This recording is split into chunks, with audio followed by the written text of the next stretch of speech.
Hello, guys, and welcome to Culture Talks episode 19. Can't believe we're on 19 already. And you will notice if you are viewing this, but if you're listening for any of those here on the podcast, we are joined today with the one and only Mr. Henry McCrory.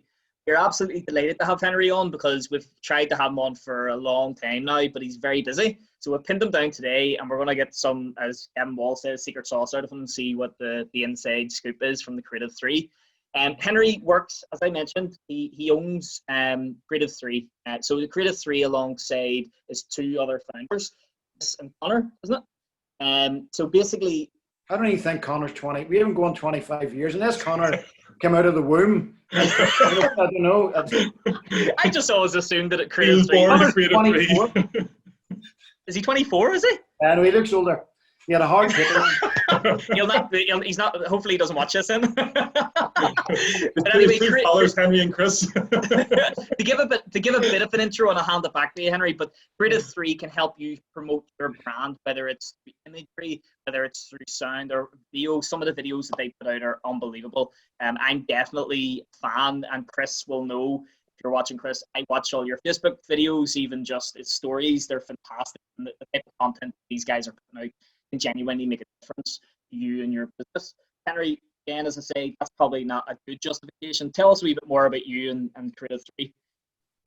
Creative 3 have been going. Christopher and I have been in business together for about 25 years. As soon as Connor came out of the womb, we brought him in as a partner. Just as from today. There's an assumption I've always made. Yeah, Christopher and I, we're both partners in the business. Christopher and I, as I say, been working together 25 years. We drew a line under our old company in 2012, which was Expert Print, and that was when we became Creative 3 and became more of a full agency. We build personal brands, we build company brands online through the medium of websites, social media marketing, Facebook marketing, PPC, AdWords, and we are also a Sky AdSmart partner where we're building brands also on the big screen, and we love it. You know, obviously we've all as the world faced a challenging time, and we have actually grown as a business. We've just brought on a new staff member, a new designer, a content manager. We're actually looking for another marketer at the minute, so we're perusing a couple of avenues there. So in the full agency world of Creative 3, things are going well. Believe it or not, Connor is actually no longer with us in Creative 3. So all right, okay. Didn't even know that. Didn't realize that. Yeah, no. Look, it wasn't something that we publicised really. He got an opportunity to work in something that was more suited to his skill set. Yep. And wasn't sort of in the creative industry. And look, he's a great kid, great lad. I got rid of him as a partner. I'm in my mind going, am I going to edit that out or am I going to keep that in? No, leave it in. That's staying there. Put it down to COVID-19. But it's amazing. But it's not amazing about even social. From the perception world of social media that, you know, people believe different things and stuff like that. Yeah. And I know Christopher and I have been working together for 25 years. It's actually our 25th year together. And I'm godfather of his eldest. And right. It's been a fantastic journey. It's had its moments, recessions and stuff like that. But yeah, we've come out the other side. We're better people for it. Absolutely. I mean, I think we've watched you. I mean, I think I put a post up there the other day. I think it was about 2 years ago when I went on LinkedIn probably first, and you were one of the first people that I actually seen on it. Yourself and Chris, and I'd seen you doing a couple of different videos and stuff. And you joked earlier on about him being behind you, and most of the videos I've seen, he was. You were kind of holding the camera, and he was right behind you, jumping in the conversation. But we've admired what you guys have done from the very, very beginning, and it's been an absolute pleasure to know you better and actually talking to you instead of just stalking you on LinkedIn. And through that time, one of the things that we've realized that you do so good is that you build relationships with people. And you can always tell by your posts how kind of a person that you are, that you're always looking out for others, and we've got that. We've had the benefit of that as well. So what does that mean for your business, building relationships and having relationships that you have now? I think any successful person, whether they're in business or otherwise, I think has mastered the art of building relationships. You know, in my simplistic world, people buy people, and you said something there. I try to be as genuine as I can. I think, you know, from an early age, we've tried to serve into different people. Over the years, we're dealing with probably a number of businesses we've been dealing with for the last 24, 25 years, because we've actually taken the relationship. Some people want to, it's like church and state, people want to keep business and social separate, whereas I want to have people to the house. So I actually probably take it maybe to the extreme. Don't be shocked if you're in my house at some point for dinner. No, really, because I actually invited Greg Quinn to the house with me, because we're moving here in a few months. I said, I want to get you up to the house before, because him and I have, again, taken a LinkedIn relationship. Yeah. We meet for coffee on a regular basis. And I said, look, come to the house. You know, remember an old mentor, John, said to me many, many years ago, and when I was making my way, there was one time I invited somebody home, and then I thought, oh, maybe I've bridged a barrier there. And he said to me, honey, what was your agenda? I says, I like the person, blah, blah, blah. He says, and that was there any shape or form you want to get them to your house because of you wanted to get, say, business or whatever? Here's me knowing that I really like the person. He says, to your heart, be true. And my motives, and so I will weigh a lot of things up. You don't want to bring a lunatic to the house, you know what I mean? You may want to hold on then. You know, but one of the things I always heard was don't mix business and pleasure. Yes. Yeah. You know, and that is something that I think probably a lot of people hear, and it sticks in your mind. But I love the way that you do it, to know that you can actually build that trust in that relationship, because I think no matter what way you do business, trust is so important. Again, this is something that we discussed earlier on there. You know, trust is important no matter what we're doing, whether it's a personal relationship, business relationship. So we should nearly be able to combine the two. Obviously, you don't want to, if I brought everybody home to the house married, we having kittens, but but I love that. I mean, that's a great idea, a great way of thinking about it, and we're looking forward to dinner. Anything chicken? But I think, you know, look, I've been on social media a long time, and a lot of things are superficial, and a lot of people view me. In fact, I actually spoke at church there a number of weeks ago, and I got this image done of mine on Corey board, and it was exact same representation of me. So it was standing beside this Corey board image of me, which is exact same size as me. And I actually said, look, that's the version of me, but the real me is me. Yeah. And a lot of times it's like social media, you get this image that you perceive a person to be, but until you actually take the relationship where you've either had coffee, dinner, or lunch, or whatever, or you've actually got behind the person, then you really start to find out what makes a person tick. You know, and that's, I actually look at people, how people treat other people. I heard this a number of years back. I said, look, and this guy said this, and it really struck a chord with my heart. He says, look, before I actually get to know someone, I watch how they treat people. He says, it's easy for you to treat me well because if you can get something from me, and vice versa. But how do you treat people who you meet in a restaurant or a coffee shop? Do you give them eye contact? Do you give them a tip? Do you actually ask them how they are? So that's actually quite, I observe things like that, how people treat people, where, you know, I'll post up a number of times, go and help somebody who you can actually can't help you. And the ironic thing, actually, Aaron Watson used to shout, but I actually told him to stop saying it. When he says, look, these guys helped me when I was only starting out in the journey. And funny, he asked me why one time. I said, oh, you're a good guy. You know, we love you to bits. Why would we not want to help you? Yeah. And that's a relationship that has grown. You know, I've been to his birthday party. Justine, his wife, phoned me, and that meant a lot to me, where all of a sudden you've transcended that relationship of the business side of stuff. Look, I don't live in Aaron's pocket. He doesn't live in mine. And I won't live in your pocket, but I would love, if the relationship and the synergy's there, it's a natural thing for me to say, guys, I'm having a barbecue at the house on Friday night. Bring your wives, get a babysitter or whatever. Maybe I'm the weird one. Not at all. I don't think so at all, because obviously we took part. We were lucky enough to be part of the night that you and Martin Gilchrist had decided to create, just shortly, actually, I think, before everything hit with COVID. And it was a night that genuinely, we've been to many amusing networking events. Obviously, Gavin Walls, he set the bar, I think, sometimes with the likes of the Greatest Showman events, and but this type of event was different, and it was smaller group. I think there was 16 of us in the room, 15 of us in the room, and when you spoke at the start, very similarly to how you just explained why relationship building is so important to you, it really felt special to be part of a group of people. And you said that night the same way you just did there. Maybe business can be made out of this. Maybe it won't.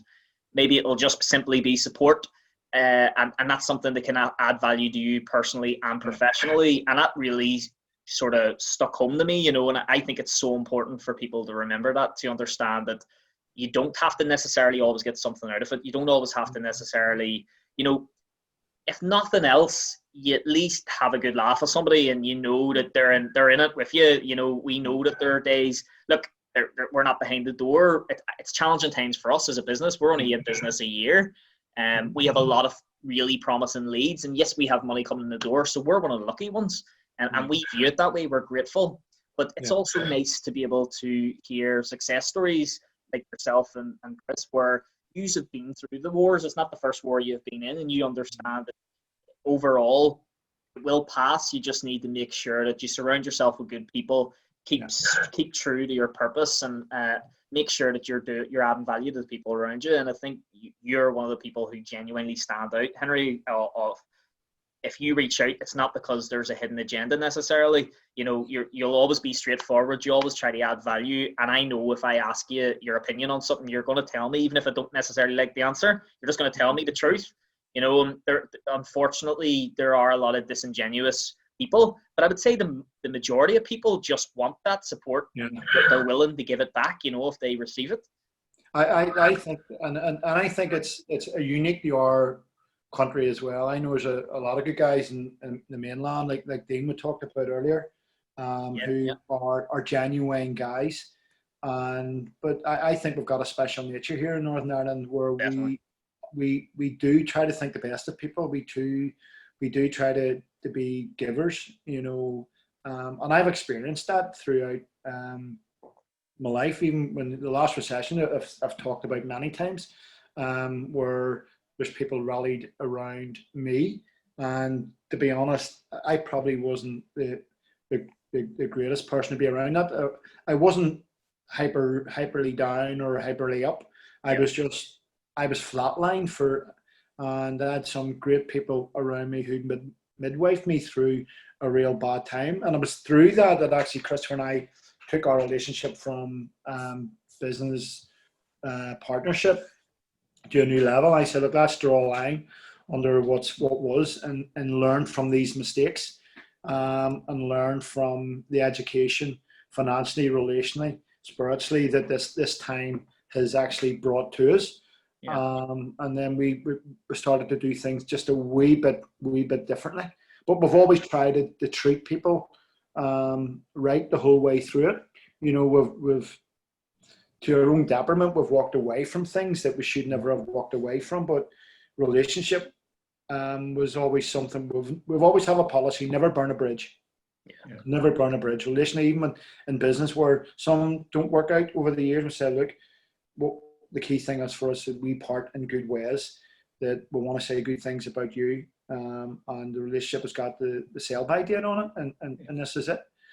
But that happens positively and negatively, because there's times where you go, look, especially when you're scaling up, that you have to leave some things behind, but you don't leave the relationship behind. You leave maybe the business, doing that business, but you never forget, you never douse the relationship. And I think one of the things from this, it'd be good for anybody listening to sort of get from this, is that it's a good thing, first of all, to offer help and support, but it's also a good thing to accept it as well, and be able to ask for it whenever you need it. Like, what kind of outcomes have you seen from different people have you supported in the past? I know I've heard you tell some stories about people going from A to B and doing really good things. So what is their feeling around that, that you've noticed? They're feeling about the relationship or feeling about receiving the help sort of thing, receiving support from you. You talked about somebody there that had reached out to ask for a bit of support. You know, how does that person feel about that, and what do they get from it, do you think? Well, probably again another quote which I've used, you know, long after they forget what you said, they would always remember how they made them feel. Yeah. And when you're having that, you know, we all talk is cheap. Social media is full of it, and myself included at times. But I've always endeavoured to sit down and give people the time and to be present, share my experiences. I was on with a guy a month ago who was going through what I went through 9 years ago, and I systematically went through all the feelings I went through, and then I said my serotonin levels were going. He says everything you've said, and said my doctor told me yesterday that my serotonin levels were gone. And I said, okay, here's where I want to take it, because I knew by just listening to him, I knew experientially where he was at. And I said, look, I want to be here. And I said, look, we're going to make a commitment now. I'm going to phone you every single week, and we're going to work our way out of this. And he said something which concerned me at the time, but he got professional help on the basis. He said, look, and I said this, here's me, look, when I was going through it in my 40s, I said, look, how am I going to put the rest of my life feeling like this? Because I couldn't see a way out, you know, in the short term. Yeah. And he said, I felt the same thing, but he says, I'm not going to do that. Whereas I'm thinking, hold on, what are you actually saying? Mm-hmm. So I said, he says, no, look, I was thinking that 2 weeks ago, but I'm not thinking that now. I've sought professional help. I'm not a professional by any shape or form. I said, well, what we'll do, I'll phone you every week. We'll get coffees. Use my house again for the famous barbecue with a group of others. And I got 20 minutes in, and I have a wee cabin up in the garden. And we sat and yarned away for half an hour. And he's just building the steps. So those are simple things. I have a couple of guys in church who have met in the last 3 years, 8 o'clock in the morning, once a month. When we were first dealing with them, they actually had to get a food bank parcel to. Now they've a rocking business, not because of what we said or done. It's just they had the outlet to sort of share a few things. And again, it's their own complete hard work and graft. We were maybe a steering guide through some of the time, but the relationship was there. They didn't want to break having that bouncing off type relationship. That would be a simple thing. We've done different wee bits of work for different people to get them people off the ground, and they've always remembered it on the way through. Aaron would be a perfect example. I hope he doesn't mind me saying, but we were there when he was starting out. But again, there was no agenda other than to help him on his way, and our relationship has grew and flew from that. So those are just simple things, but again, they were intentional. When I was coming out of my low time, for want of a better word, I met with my pastor for once a week, twice a week, 7 o'clock in the morning, just to chat, work things through. And up until COVID, I was still doing the same thing, but because of the relationship side of stuff, there's a lot of other things, church, I'm involved with, but that was a simple thing. And again, the guys who we were meeting once a month with, again, that was just through a navigation of relationships, frustrations, cash flow, which is always all those simple things that all businesses face. We'll just try to help them navigate. And because you've been there, and you've come out the other side, some of those little nuggets that you've maybe experienced, all those times where you've maybe done something you've regretted, but you've came back and worked it through. Because I've done some mad stuff financially over the years. And it was just a series of working emotions, disappointments. You know, coming out of the last recession, I had no value. I wasn't paying myself. I felt I'd lost all credibility with family, everybody, because these were the conversations I was having inside my head. But I had no value whatsoever of myself. Some mornings I thought, I can do this. Next mornings I just pulled the blanket over and said, I can't do this. Now I got up. I was there, albeit distant in my head. You know, one of the greatest things, my wife actually, when I realised how far I had gone, and again, I wasn't angry in the house. Now, don't get me wrong, it was a hard time for us from a marriage perspective. You know, Kate and I are two big personalities, so we fight like any marital couple. But I remember when things started to change a wee bit, I'd seen a young boy who was at our youth group, was wearing the same clothes week in, week out. And I had, boys, don't get me wrong, look, it was 30 quid I mustered 30 quid up, and I bought him a pair of jeans and hoodie. It was on sale in the Abbey Centre. And my wife thought, when I brought the bag in, and she said, "Oh, you buying yourself clothes?" And I thought she was having a crack at me, but she wasn't. I says, "No, I bought them for," didn't mention names, who we got at church. She burst out crying, but she knew our financial position. I thought she was crying because that I went and spent 30 quid, but she wasn't. She says, "My Henry's back, or my Henry's coming back." And it was only then I realised that, flip, I was out to lunch. And how far you went? Yeah, I didn't realise how far I went, and it was a simple thing. I don't like talking about stuff like that, but that's how far I went into myself, and I realised that, and we had just adopted a few years previous to that, so then I had to get over the fact that I was distant in the marriage. I was distant from my wee son, but hey, look, I'm still in love with my wife for 30 years, and I think she's still living with me. You hope. I really appreciate you sharing that. That's many people are willing to be that open and expect nothing less. What you see is what you get, JP. There's a saying always kind of sticks in my head, or just from what you were saying there, is give it out in slices and get it back in loaves. Yeah. The fact that you're willing to do that when you're in a tough position yourself, to be able to go out and spend, to have someone else, and hopefully it's come back to you tenfold at least. Well, look, it's one I don't like sharing stuff like that, because it's like give yourself a pat on the back. It wasn't that. The emphasis of that particular story was I didn't realise how far I had moved away or went into myself. It was like I always say, look, it's like your 4 spark plugs in a car, 2 was taken out. I was never high or low. Yeah, you're just surviving. I think it's important to share them things as well, as it gets everyone else thinking in that mindset too. It's like the kind of, so see the sort of the charity attitude. We always had this thing in our minds. We didn't want to say anything we'd done about charity until it was actually sort of Gavin Waugh it came about through, and it was one of his podcasts actually I listened to first and then chatted to him afterwards, when he was sort of saying about the children's hospice. He's publicising it and it gets other people on board, and he's right, because it got us on board to help the children's hospice. So I think sharing things like that is actually really good, because it does get people to open up. But I think a lot of times we want to shy away from the good things that we've done. And I'm sure you've got a list. Again, that's the Northern Irish thing too, with probably not a good way, is that we're not great salespeople for ourselves, and you have that dichotomy of being humble or confident or cocky. Yeah.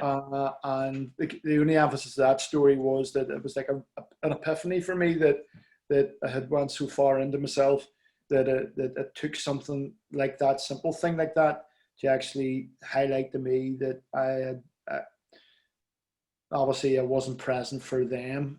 Like I was here, like it was the light was on, but nobody was at home. Yeah. Yeah. And it's those relationships that you were talking about, and it's important obviously to highlight that these relationships you can build, it can be inside the organization as well. It doesn't necessarily need to be people here on social and and for us as a business, that's what we do. We help organizations to nurture and develop these types of relationships, and ultimately it will impact the organizational culture. And as a result of that, people get along, they support each other. But the point I'm making is, based on where we come from, we probably wouldn't be dependent on who you are. But I would say a lot of people from here they find it harder to accept help or to put. Especially I find on LinkedIn. I think that I think it was Glenn Oakes who put something up, and he said it was one of his less quirky posts, but he had sort of said basically there's a lot of people who probably aren't getting it as good as they're making out. And I think that we fall in, as you say, Henry, even yourself, you kind of fall into, you want people to see. There's 2 ways of looking at it. From our perspective, we want to promote positivity, but then there's almost the element sometimes, I think, of people and businesses who are afraid of making it look like they're not doing well, so therefore people won't want to go near them with a barge pole. But when in fact that's not the case. If you show any type of care for others or a need for help, I recently joined the Northern Ireland business page on Facebook. I don't know if you're on it, Henry. It's fantastic. Like, it's really, really good. It was recommended to us by a few people, and it was Louise McGeady that said it to us.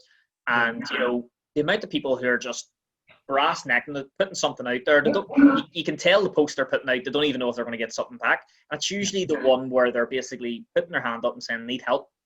Yeah. That's where most engagement comes from. That's where people come in their hordes, and you can say it's from selfish perspective that they want to be the one that's the knight in shining armor, or maybe just want to get business out of it. But regardless, there's always support out there for those who want it and need it, more importantly.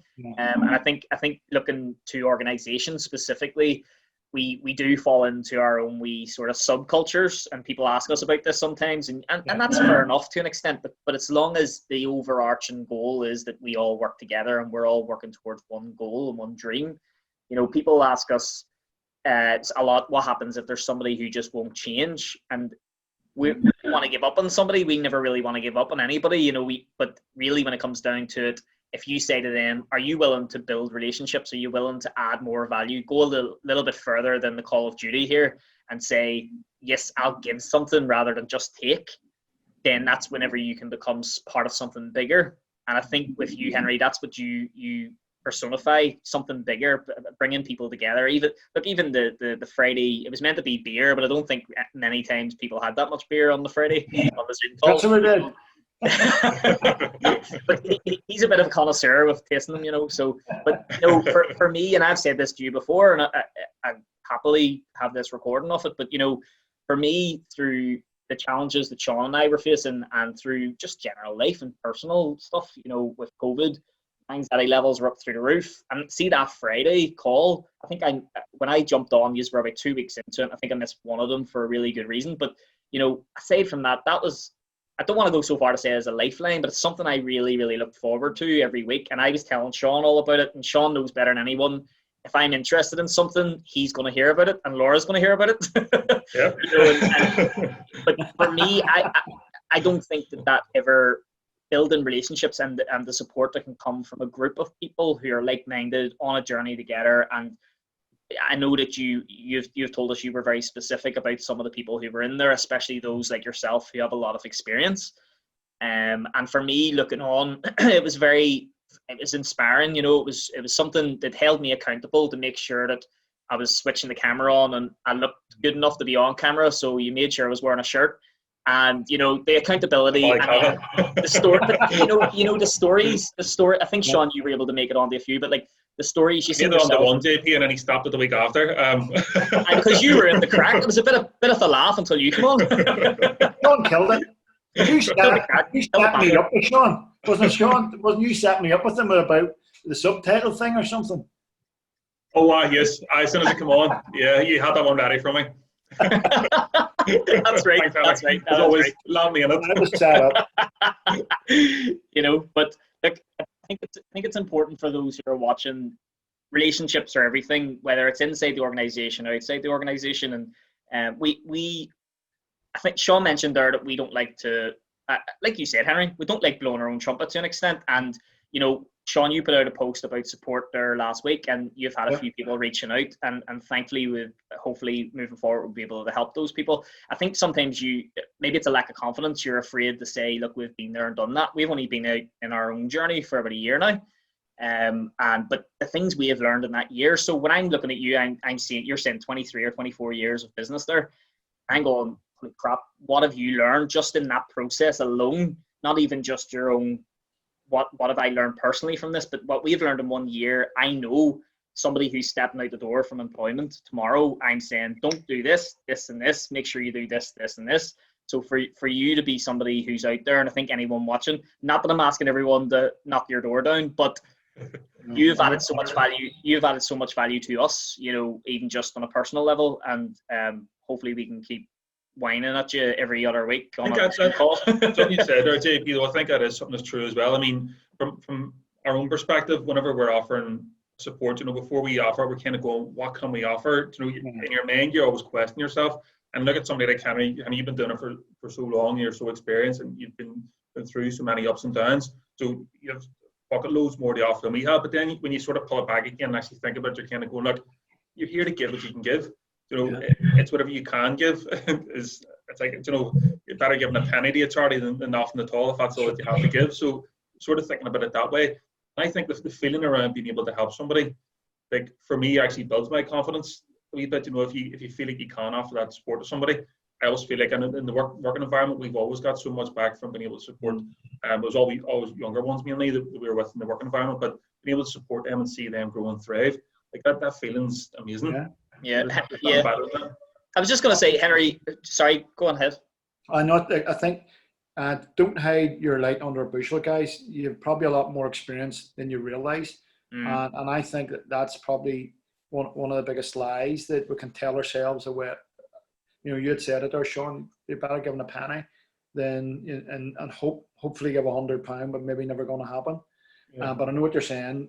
The penny not change a hell of a lot, but if you're given something that allows someone to have that boost of confidence, because you don't know when it's like when I phoned the guy there 6 weeks back, and I know this, I've known this guy 20 odd years, and it was a shock to me for him to use the terminology about the possibility of maybe in his life.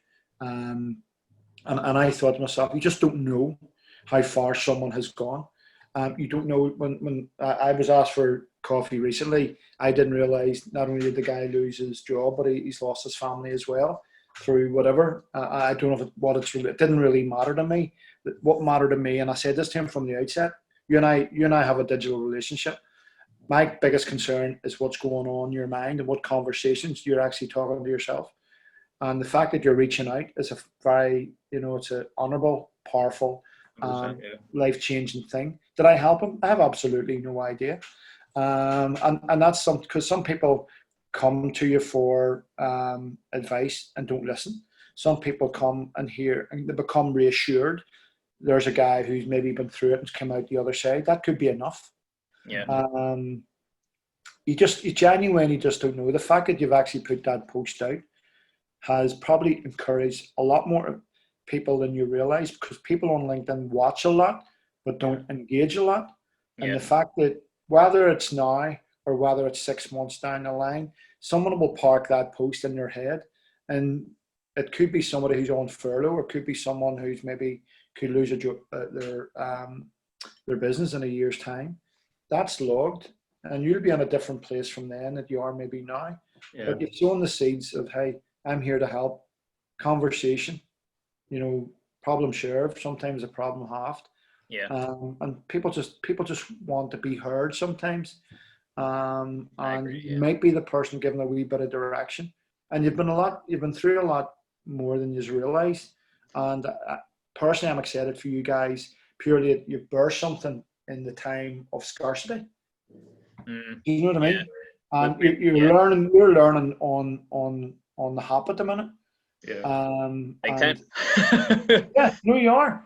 And but a lot of business owners are the same. Is that new level of business brings new challenges. And you that version of you that's here, and you have moved your business to there. You need to grow as a person. Or you're going to come right back down. So you need to grow with it and grow through it. And that's where I love to hear the Gavin Walls of this world, because Gavin's a great guy and he's given so much information, revelation, honesty, transparency, wears his heart on his sleeve.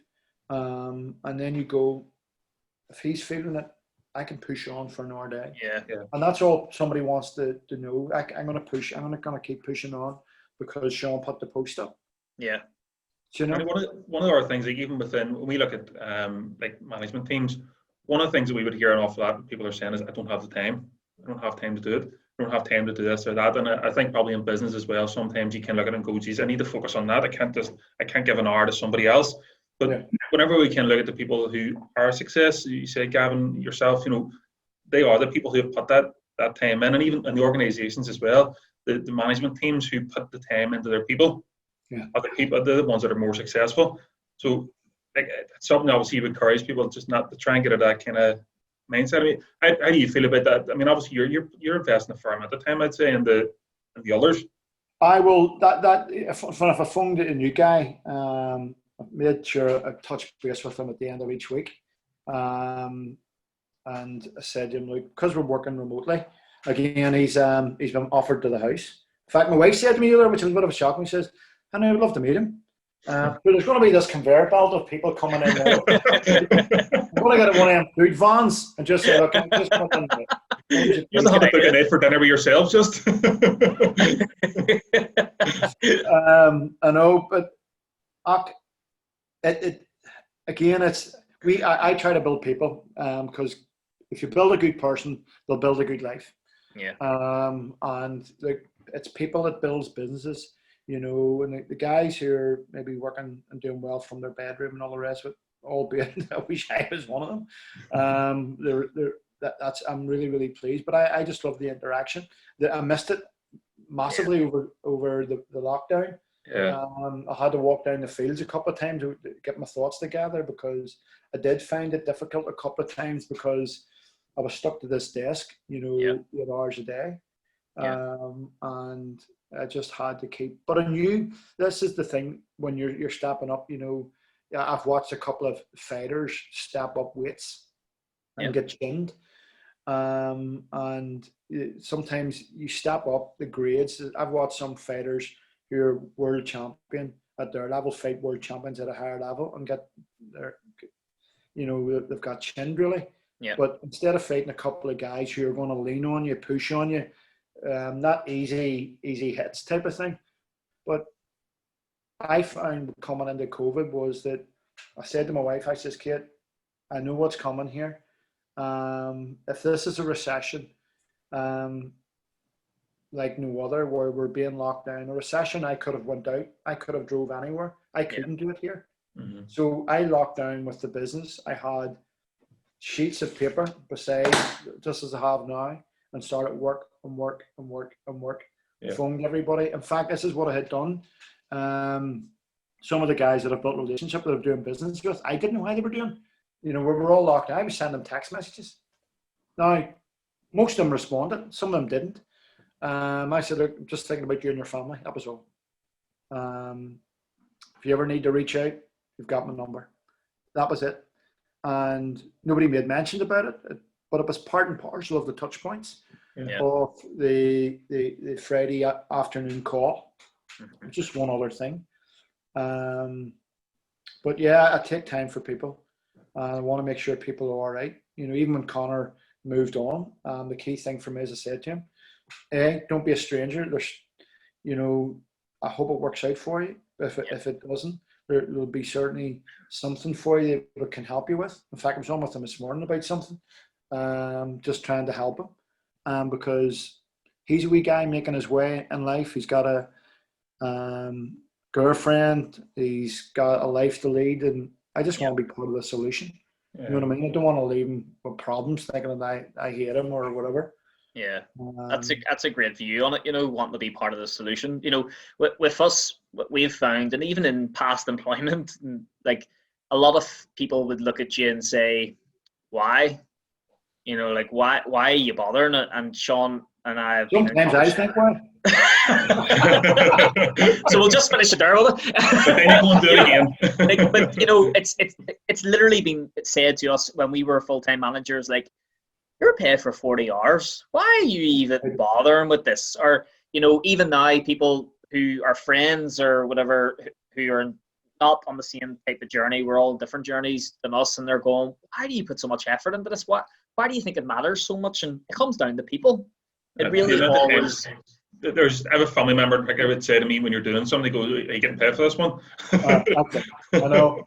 You know, and it's sometimes, and we had a lovely discussion right before we hit record on it and stuff, and we probably should have hit record before then. But like, you know, it's so important to understand that there is a bigger goal here, and you can have all the money in the world, you can have all the success in the world, but if you don't have people to share it with, of course, family comes first, but friends can come very closely second sometimes, I think, and you know, to share in the wealth, not even just the wealth of actual cash, but the wealth of knowledge that comes with the journey that you're on, and for leaders, for people working in organizations, that you may be in a situation where somebody above you or an owner really isn't playing ball, but you still have a responsibility to your team. You still have a responsibility to the relationships you've built up, or you can build up.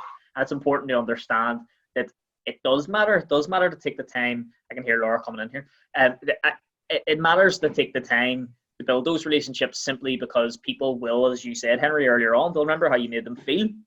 Might not remember what you said or what was said or the specific circumstances, but you always have that feeling. And for us as managers and now as consultants working within organizations, we're trying to impart that wisdom, I suppose, and way of living and working, more importantly, to people who are working within organizations, to let them know if you take a little bit of time out for somebody, whether it's a personal issue or it's a skills-based issue or whatever, that person will always remember you. Why do you think mentorship is so important? Because you can have such an impact on somebody if all you want to do is help them develop.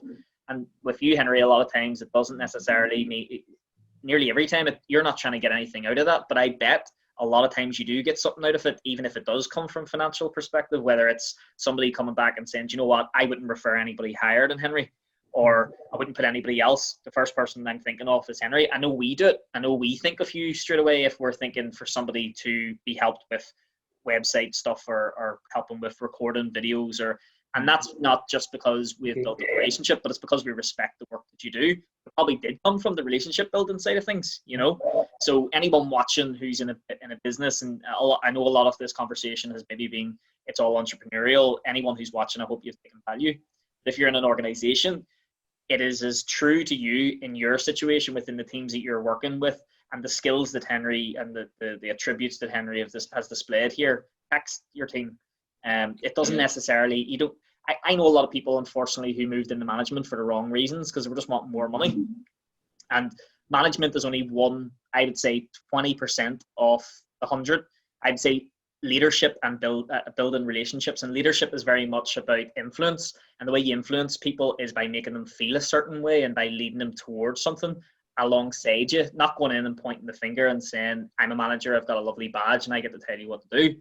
It's more than that. And if you can get people on side and you build relationships, and I know this to be true, and Sean can agree with me, we've worked in environments where we know that our team would have went above and beyond. Not every single person, because some people are on their own journey, as you said there, Henry, but I think that if you build the relationship up, you build up that you use your emotional intelligence as a leader to build up relationships with these people, they'll do anything for you. And that's genuinely, even to this day, for a lot of people, what would happen with us if we asked them to do something. I think if you look at life through the eyes of leadership, even as a parent, you know, you've got 3 kids, Sean, probably 3 different personalities. And you all need to be led in many ways. Okay, you've got the overriding parental, where you've got the rules are the rules. But there's a wee bit of man management in there as well, in regards, one needs a wee bit of a hug while the other one needs a wee bit of a stern look, or 100%. that eye. But that's right. And sometimes one size does not fit all. And if you're looking through the eyes of leadership, whether it's business, parental, or just life, you know, and you try to lead with love, usually the law of the harvest will return it back. You know, leadership in itself is a fantastic art. And I always encourage even some guys who are coming up and say, look, read leadership books. But find out, you know, I always try, when something goes wrong, the first person I ask is myself, is where not everybody, some people want to look for the blame, and sometimes it's better to have a wee bit of blame because it helps you deal with you better. Because of the mistakes I made financially back in the last sort of recession, and then around the 5 or 7 years that I don't know what I was thinking about. Some of them, when I had to look back and go, and I went to my wife a few years back, and I said, look, I really want to say sorry for that, and that, but she said, look, forget about it. It's done now. It's what, years ago now. I said no, but I had to go back and look at who I was then and what I've learned from now. And I don't know if I said it at the time, but I'm saying it now. Look, I'm sorry for putting the family through that because of my whatever it was. I used to call myself a magpie. Anything I sort of think, that's the next thing. That's the next thing. And I had to repent from a lot of that. But I've tried to look at through the eyes of leadership, even with my own son going back to school, different things, because last year was a bit of a rough year for him. And I took him away to Spain, him and his mum, for a few days, and I had to just get out of the environment. asked the school, which they weren't excited about, but they appreciated where I was at. Yeah. But I had to talk to him at a level that it wasn't at home. He wasn't a comfort zone of his own home. It was something that was very, very serious. And it was a turnaround. Did I want to spend the money? No. No, seriously, it was a real, but it was an investment. Yeah. And I had to look at it that way. Is this going to be an investment or is it going to be a liability? And I have bought some liabilities over the years, and I've learned how to sort of know what is the difference between what is this going to give life or is it going to take away.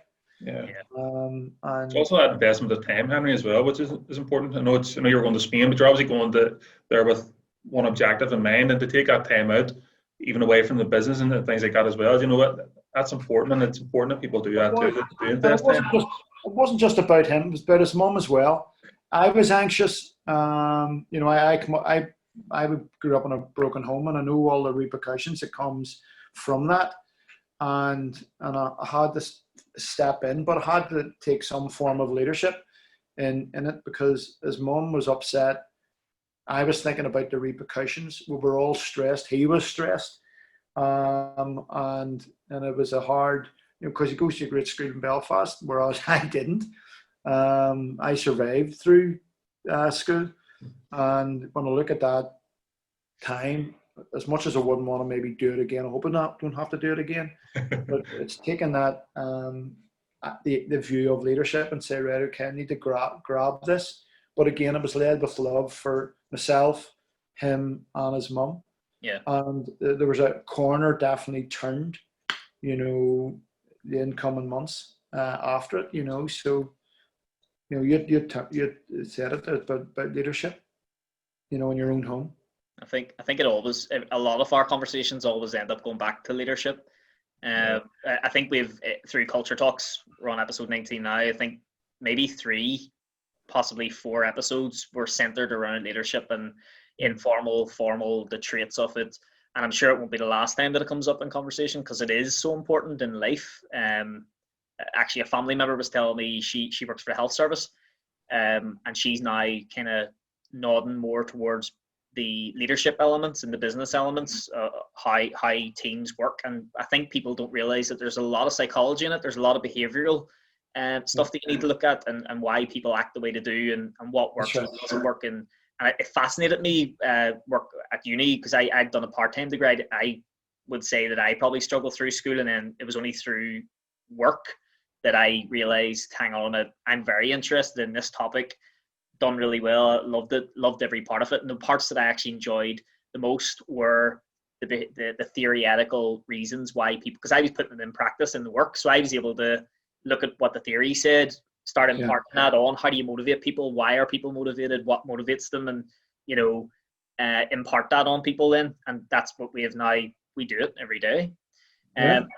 Sean, I don't know if you're wanting to throw in a question there before I sew it up. No, I was thinking, just as Henry was saying that, just about the leadership side as well. Is one of the things I always say about culture as well is, we always talk about culture in the workplace, but culture exists everywhere in the home as well.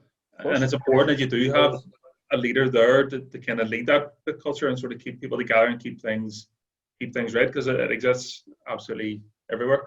So sorry, I feel like I was going to ask a question. I was just thinking deeply. I know these conversations could go on and on. There was a lot of deep thoughts. I was trying to draw it out. Sore head, you have to lead yourself first. Yeah. And that's a very, very important point. But Henry, look, before I let Sean close us up, if anyone wants to get in touch with you, or Chris, or the Creative 3 in general, or find out more information about you, where can people find you? You can find me on www.creative3media.com. It's media with a numerical 3. And you can DM me on LinkedIn or Facebook or Instagram or any of those platforms, and usually available on most of them. So, and I usually reply fairly quickly. Yep, I can attest to that, definitely. But listen, before you do that, Sean, Henry, thank you so much. Genuinely appreciate taking the time out. I know you are extremely busy, so this is extremely valuable time that you've set aside for us. And That's valuable for me too. I enjoy the crack. Yeah, same. Brilliant. Thank you very much. Great chatting to you. And obviously, this episode, everything we've talked about is people, and that's what Core Impact are about as well. Our tagline, of course, just to finish off, is remember, engage, enable, and empower.